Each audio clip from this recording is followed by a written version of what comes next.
സാംസങ്ങിൻ്റെ M34 5G എന്ന പുതിയൊരു സ്മാർട്ട് ഫോൺ ഇപ്പം ഇന്ത്യൻ മാർക്കറ്റിൽ ലോഞ്ച് ചെയ്തിട്ടുണ്ട്. ഈ ഒരു സ്മാർട്ട് ഫോൺ 19,000 രൂപ പ്രൈസ് റേഞ്ചിലാണ് വരുന്നത്. ഈ ഒരു വീഡിയോയിൽ നമ്മൾ നോക്കാൻ പോകുന്നത് സാംസങ് M34 5G എന്ന ഫോണിൻ്റെ ഒരു സ്പെസിഫിക്കേഷൻ അനാലിസിസ് ആണ്. നമ്മൾ ആദ്യം എടുത്തു വരേണ്ട ഫീച്ചേഴ്സിനെ പറ്റി പറയുകയാണെന്നുണ്ടെങ്കിൽ ഒന്നാമത്തെ ഒരു കാര്യം സോഫ്റ്റ്വെയർ ആണ്. ആൻഡ്രോയിഡ് 13 ബേസ് ആയിട്ടുള്ള 1 UI സോഫ്റ്റ്വെയർ ആണ് ഇതിൽ വരുന്നത്. എടുത്തു വരേണ്ട കാര്യം എന്ന് പറയുന്നത് ഇതിൽ 4 കൊല്ലത്തെ OS അപ്ഡേറ്റും കാര്യങ്ങളൊക്കെ ലഭിക്കുന്നതായിരിക്കും. അത് വളരെ നല്ലൊരു കാര്യം തന്നെയാണ്, പ്രത്യേകിച്ച് ഈ ഒരു പ്രൈസ് റേഞ്ചിൽ വരുന്ന ഒരു ഫോണിന്. അതുമാത്രമല്ല 5 കൊല്ലത്തെ സെക്യൂരിറ്റി അപ്ഡേറ്റ്സും ഇതിൽ ലഭിക്കുന്നതായിരിക്കും. അപ്പം അത് എടുത്തു വരേണ്ട ഫീച്ചേഴ്സ് തന്നെയാണ്. പിന്നെ എടുത്തു വരേണ്ട മറ്റൊരു കാര്യം ക്യാമറയുടെ കാര്യമാണ്. ഫോണിൻ്റെ പിന്നിൽ ട്രിപ്പിൾ ക്യാമറ സെറ്റപ്പ് കൊടുത്തിട്ടുണ്ട്. 50 മെഗാ പിക്സലിലെ മെയിൻ ക്യാമറ സെൻസറാണ് ഇതിൽ വരുന്നത്. ഇതിൽ എടുത്തു വരേണ്ട കാര്യം എന്ന് പറയുന്നത് ഈ ഒരു മെയിൻ ക്യാമറ സെൻസറിൽ OS എന്നുള്ള ഫീച്ചർ സപ്പോർട്ട് ചെയ്യുന്നുണ്ട്. സാധാരണ ഈ ഒരു പ്രൈസ് റേഞ്ചിൽ വരുന്ന ഫോണുകളിൽ OS എന്നുള്ള ഫീച്ചറൊന്നും സപ്പോർട്ട് ചെയ്യാറില്ല, പക്ഷേ ഈ ഫോണിൽ അത് വരുന്നുണ്ട്. അപ്പം അതും നമുക്ക് എടുത്തു പറയേണ്ട ഫീച്ചേഴ്സിൽ ഉൾപ്പെടുത്താവുന്നതാണ്. പിന്നെ ജസ്റ്റ് ഫീച്ചേഴ്സിനെ പറ്റിയിട്ട് മാത്രമാണ് നമ്മൾ പറയുന്നത്. ഓൺ പേപ്പർ ക്യാമറ സ്പെസിഫിക്കേഷനെ നമ്മൾ നോക്കുന്നുള്ളൂ. റിയൽ ക്യാമറ ടെസ്റ്റിംഗ് കാര്യങ്ങളൊന്നും നമ്മൾ നടത്തിയിട്ടില്ല. പിന്നെ ഈ ഫോണിൽ രണ്ടാമത് 8 മെഗാ പിക്സലിൻ്റെ f2.2 അപ്പേഴ്സിൽ വരുന്ന അൾട്രാ വൈഡ് ആംഗിൾ ലെൻസ് വരുന്നുണ്ട്. ഇതിൻ്റെ ഫീൽഡ് ഓഫ് വ്യൂ വരുന്നത് 120 ഡിഗ്രിയാണ്. മൂന്നാമത് 2 മെഗാ പിക്സൽ ഒരു മാക്രോ ലെൻസും കൊടുത്തിട്ടുണ്ട്. പിന്നെ ഇതിൽ മോൺസ്റ്റർ ഷോട്ട് 2.0 പോലുള്ള ഫീച്ചേഴ്സൊക്കെ സപ്പോർട്ട് ചെയ്യുന്നുണ്ട്. അതായത് 4 ഫോട്ടോസും അതുപോലെ തന്നെ 4 വീഡിയോസും ഒറ്റ ക്ലിക്കിൽ തന്നെ നമുക്ക് എടുക്കാവുന്നതാണ്. പിന്നെ എടുത്തു വരേണ്ട മറ്റൊരു ഫീച്ചർ എന്ന് പറയുന്നത് ബാറ്ററിയാണ്. 6000 mAh ബാറ്ററി കൊടുത്തിട്ടുണ്ട്. വളരെ മെച്ചർ ബാറ്ററി കപ്പാസിറ്റിയും കാര്യങ്ങളൊക്കെ ഇതിൽ വരുന്നുണ്ട്. അപ്പം അതും എടുത്തു പറയേണ്ട ഫീച്ചേഴ്സിൽ ഉൾപ്പെടുത്താവുന്നതാണ്. അപ്പം ഇതൊക്കെയാണ് എടുത്തു പറയേണ്ട ഫീച്ചേഴ്സിൽ പറയാനുള്ള കാര്യങ്ങൾ. ഇനി ഈ ഒരു പ്രൈസ് റേഞ്ചിൽ വലിയ തരക്കേടില്ല എന്ന് തോന്നിയിട്ടുള്ള ഫീച്ചേഴ്സിനെ പറ്റി പറയുകയാണെന്നുണ്ടെങ്കിൽ ഇപ്പം ബാറ്ററിയുടെ കാര്യത്തിൽ തന്നെ 25 വാട്ടിൻ്റെ ഫാസ്റ്റ് ചാർജ് സപ്പോർട്ടാണ് ഇതിൽ വരുന്നത്.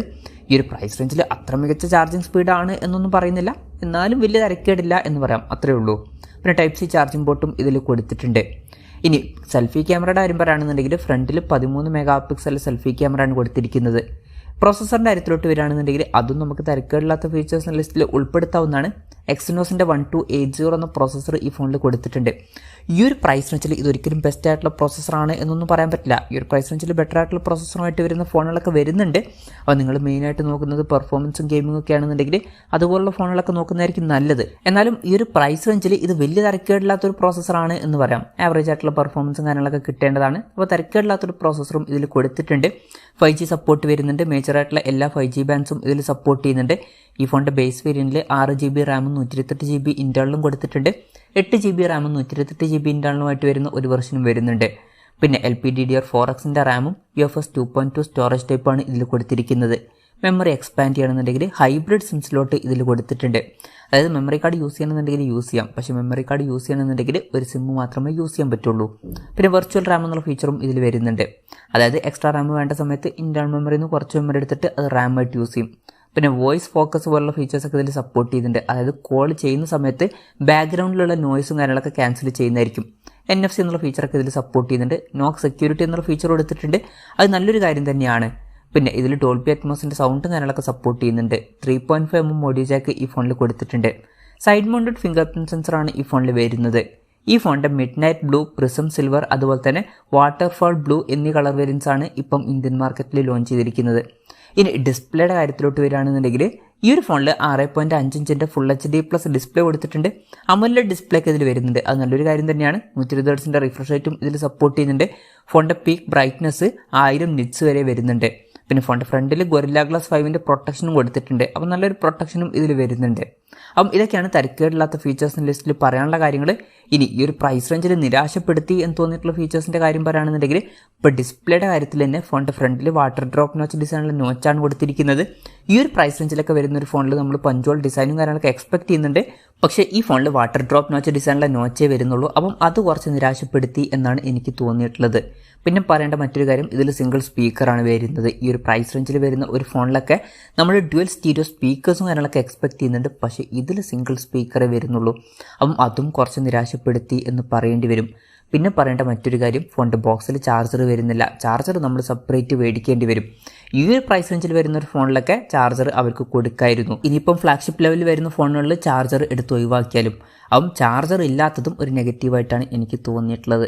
അപ്പം ഇതൊക്കെയാണ് മൊത്തത്തിൽ ഫീച്ചേഴ്സിനെ പറ്റി പറയാനുള്ള കാര്യങ്ങൾ. ഇനി വിലയുടെ കാര്യം പറയുകയാണെന്നുണ്ടെങ്കിൽ 6GB റാം വെർഷൻ്റെ വില വരുന്നത് 18,999 രൂപയാണ്. 8GB റാം വെർഷൻ്റെ വില വരുന്നത് 20,999 രൂപയാണ്. പിന്നെ ഓഫറും കാര്യങ്ങളൊക്കെ ഉണ്ട്. ഓഫർ കഴിഞ്ഞിട്ട് ഈ ഫോണിൻ്റെ 6GB റാം വെർഷൻ 16,999 രൂപയ്ക്കും അതുപോലെ തന്നെ 8GB റാം വെർഷൻ 18,999 രൂപയ്ക്കും ലഭിക്കുന്നുണ്ട്. ജൂലൈ 15 മുതലാണ് സെയിലും കാര്യങ്ങളൊക്കെ സ്റ്റാർട്ട് ചെയ്യുന്നത്. ആമസോൺ വഴിയും അതുപോലെ തന്നെ സാംസങ്ങിൻ്റെ ഒഫീഷ്യൽ വെബ്സൈറ്റ് വഴിയുമാണ് ഈ ഫോണിൻ്റെ സെയിലും കാര്യങ്ങളൊക്കെ നടക്കുന്നത്. എന്തായാലും ഓവറോൾ നോക്കുകയാണെന്നുണ്ടെങ്കിൽ ഇപ്പം ഈ ഒരു പ്രൈസ് റേഞ്ചിൽ നിങ്ങൾക്ക് സാംസങ്ങിൻ്റെ അമോലെഡ് ഡിസ്പ്ലേയുമായിട്ട് വരുന്ന ഒരു ഫോണാണ് വേണ്ടത് എന്നുണ്ടെങ്കിൽ തീർച്ചയായിട്ടും ഈ ഒരു ഫോൺ കൺസിഡർ ചെയ്യാവുന്നതാണ്. അതുമാത്രമല്ല ഇതിൽ നമുക്ക് കൂടുതൽ കാലത്തേക്കുള്ള സോഫ്റ്റ്വെയർ അപ്ഡേറ്റും കാര്യങ്ങളൊക്കെ ലഭിക്കുന്നുണ്ട്. അതുപോലെ തന്നെ ക്യാമറയിൽ OS പോലുള്ള ഫീച്ചേഴ്സ് വരുന്നുണ്ട്. 6000 mAh ബാറ്ററി കൊടുത്തിട്ടുണ്ട്. അതൊക്കെ വളരെ നല്ല ഫീച്ചേഴ്സ് തന്നെയാണ്. അപ്പം ഈ ഒരു പ്രൈസ് റേഞ്ചിൽ നിങ്ങൾ സാംസങ്ങിൻ്റെ ഒരു ഫോണാണ് നോക്കുന്നത് എന്നുണ്ടെങ്കിൽ ഈ ഒരു ഫോൺ കൺസിഡർ ചെയ്യാവുന്നതാണ്.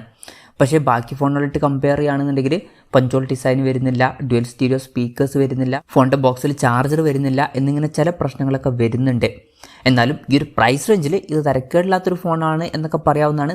എന്തായാലും സാംസങ് M34 5G എന്ന ഫോണിനെ പറ്റിയിട്ടുള്ള നിങ്ങളുടെ അഭിപ്രായം ജസ്റ്റ് ഒന്ന് കമൻറ്റ് ചെയ്യുക.